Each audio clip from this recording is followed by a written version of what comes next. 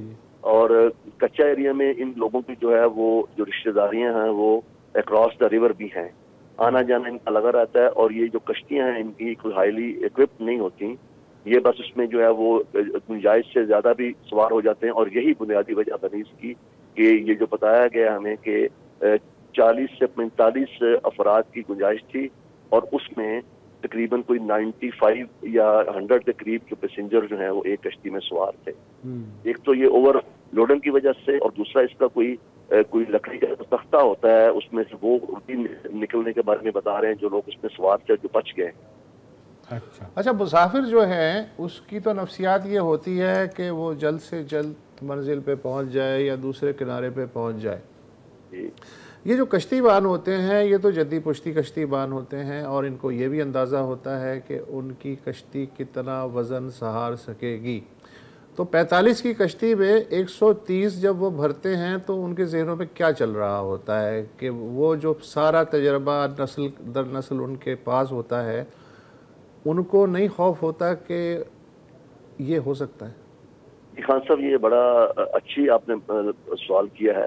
اس میں میری جو کچھ وہاں مقامی باشندوں سے بات ہوئی تو ان کے مطابق یہی تھا کہ یہ خوشی کا معاملہ ہو یا کوئی غمی کا معاملہ ہو تو اس میں میکسیمم لوگ خاص کر خوشی کے معاملے میں کوشش ہوتی ہے کہ وہ اس کو تقریب میں جائیں. تو یہ دریا چونکہ جو ہے وہ ہمارا دریائے سندھ جو ہے اس میں پہلے تو پانی کا بہاؤ کم تھا, ان کو شاید اندازہ نہیں تھا, لیکن جب سے یہ بارشیں کچھ ہفتہ قبل شروع ہوئی ہیں تو پانی کا بہاؤ تیز تھا. اس میں جو کشتی بان ہے وہ بھی نہیں سمجھ سکا, اور اس میں ایک یہ بھی وجہ سامنے آئی ہے کہ یہ کشتیاں دو تھیں, ایک میں 100 کے قریب مسافر سوار تھے, دوسری میں کوئی 40 سے 45 کے قریب تھے. تو یہ دو کشتیاں جا رہی تھی اپنا بارات والی جو تھیں, تو اس میں یہ کہ یہ پانی کے مخالف سمت میں جو بہاؤ ہے پانی کا اس کے مخالف سمت میں چل رہی تھی. تو یہ بھی ایک وجہ ہو سکتی ہے کہ وہ جو ہے وہ اپنا اس میں بیلنس نہیں رہا اور یہ ایک کشتی جو ہے وہ الٹ گئی. اچھا عرفان بھائی, یہ مجھے بتائیے کہ انتظامیہ کم از کم یہ تو کر سکتی ہے کہ کسی طرح سے مجبور کر دے کہ لائف جیکٹس یا کوئی اس طرح کی چیز رکھ سکے, یا نہیں آپ کے خیال میں؟ یہ جی آج وہاں پہ ادھر اسی ایریے کے لوگوں سے جب جو ہے وہ بات وغیرہ ہوئی, مختلف سوالات کیے گئے, تو اس میں انہوں نے یہی کہا کہ یہاں پہ جو کشتیاں جو ہے جو جتنے بھی انڈس ریور ہے مختلف یہاں پہ پوائنٹس ہیں, اور جہاں پہ برج وغیرہ نزدیک نہیں ہے تو کشتی ہی ذریعہ ہے ٹرانسپورٹیشن کا دریا کے آر پار جانے کا. لیکن وہاں پہ کسی بھی جگہ پہ حکومت کی سطح پہ کوئی بھی بنیادی سہولت جس میں لائف جیکٹس ہیں یا کوئی ساتھ ان کے کوئی ایسا کوئی ہو کہ جو موقع پہ جو ہے وہ ریسکیو کر سکے, اس طرح کی کوئی ٹیم ہو یا کوئی کچھ افراد ہوں, وہ کوئی بھی صورتحال نہیں ہے اس حوالے سے. ہاں, تو مرنے کے بعد تو وہ 1122 آ جاتا ہے, مرنے سے پہلے عام طور پہ نہیں آتے. تو پھر یہی سمجھا جائے نا کہ افسوس کا پیغام تو آ گیا وزیر اعظم کی طرف سے بھی, اور جو عارضی وزیر اعلیٰ ہیں حمزہ ان کی طرف سے بھی آ گیا, فاتحہ خوانی بھی ہو گئی, افسوس بھی ہو گیا. تو اگلے حادثے تک راوی سکھ چین لکھے گا یہ جو تم جو اس طرح کی باتیں نہ کیا کرو کہ جی لائف جیکٹ اور فہرست اور تربیت یافتہ غوطہ خور وغیرہ, یہ نہیں ہوتا ہے. تو عرفان صاحب یہ تو پھر ایسے ہی رہے گا نا سلسلہ, بس فاتحہ پڑھ کے اگلے حادثے کا انتظار کریں.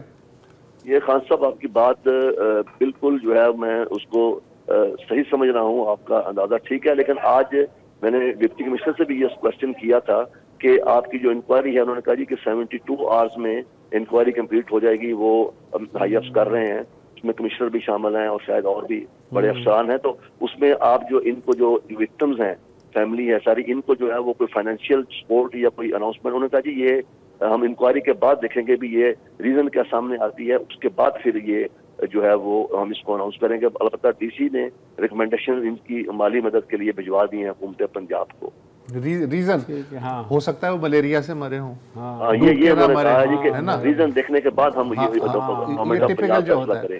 اچھا, 72 گھنٹے میں انکوائری کی رپورٹ مانگی ہے. مجھے یاد ہے چاچڑا اور مٹھن کے درمیان جو کشتیوں کا پل ہے وہ انگریز دور میں بنا تھا, تب سے چل رہا تھا. نیا پل بنانے میں یہ تو کہہ رہے ہیں نا 72 گھنٹے میں انکوائری رپورٹ, نیا پل بنانے میں 72 سال لگے. بالکل صحیح یہ ہے. تو اگر یہی رفتار رہی تو یہاں پنجنت سے لے کے اور کشمور تک جو پارٹ ہے وہ اچھا خاصا چوڑا ہو جاتا ہے مانسون کے زمانے میں. تو اس طرح کا پل بنانے میں اگلے 72 سال تو لگ جائیں گے. میرا خیال ہے یہاں کشتیوں کا پل جو ہے وہ بھی نہیں بنا پائے, یا پہلے تھا یا نہیں تھا مجھے نہیں پتا.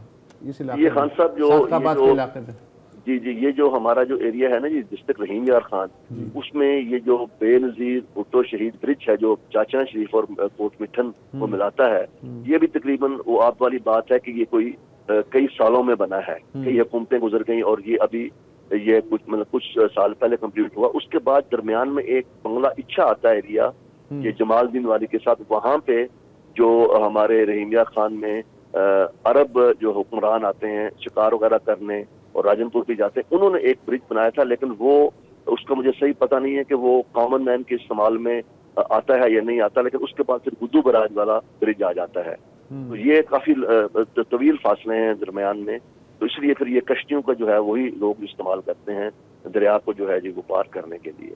ٹھیک ہے. اچھا یہ تک نہیں رواج ہے کہ چلے کشتیوں میں جو لوگ جا رہے ہیں اب ان کے نام آپ نہیں بتا سکتے, اس لیے کہ وہاں کوئی ریکارڈ میں جب وہ کشتی میں سوار ہوتے ہیں یا اترتے ہیں وہاں کوئی نہ لکھنے والا ہے نہ یہ ایک اندازہ ہوتا ہے.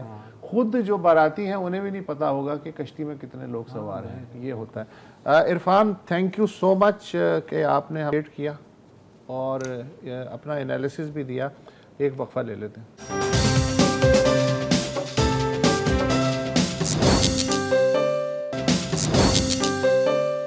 Welcome back. اب سے 2-3 گھنٹے پہلے میں نے سوشل میڈیا پہ ایک پوسٹ دیکھی, 2 شہروں کا درجہ حرارت اس میں دکھایا گیا تھا. سندھ کا جو شہر ہے حیدرآباد اس کا درجہ حرارت تھا 32 اور لندن کا اسی وقت کا درجہ حرارت تھا 38. جی خوش ہوا کہ یار ہم اکیلے نہیں ہیں.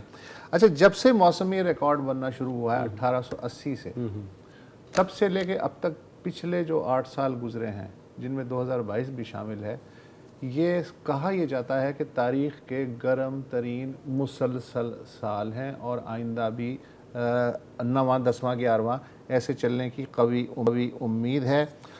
22 سے زائد ممالک پچھلے 1 سال میں کسی بھی دن 50 ڈگری سینٹی گریڈ یا پلس درجہ حرارت کا ذائقہ چکھ چکے ہیں, چاہے وہ نارتھ امریکہ ہو, یورپ ہو کہ یا یہ افریقہ وغیرہ ہوں, اور ہمارا جیکا بات انٹارکٹیکا, اس میں 50 برس میں درجہ حرارت میں جو ہے 3 سینٹی گریڈ کا اضافہ ہوا ہے, اور 2 سال پہلے وہاں ایک دن 20.7 سینٹی گریڈ انٹارکٹیکا میں درجہ حرارت, گرمی کی لہر کی یہ بات ہے. یورپ میں سب سے زیادہ جو درجہ حرارت ہے پچھلے سال 15 اگست کو سسلی میں ریکارڈ کیا گیا 48.8 سینٹی گریڈ. ٹھیک ہے یہ تو ہو گیا, لیکن آج یورپ میں جو پچھلے 1 ہفتے کے دوران گرمی کی جو لہر ہے اس نے 1 درجن سے زائد پرانے ریکارڈ جو ہیں وہ بھی پگھلا دیے ہیں. پرتگال سے لے کے بلغاریہ تک علاقہ فل تپ رہا ہے.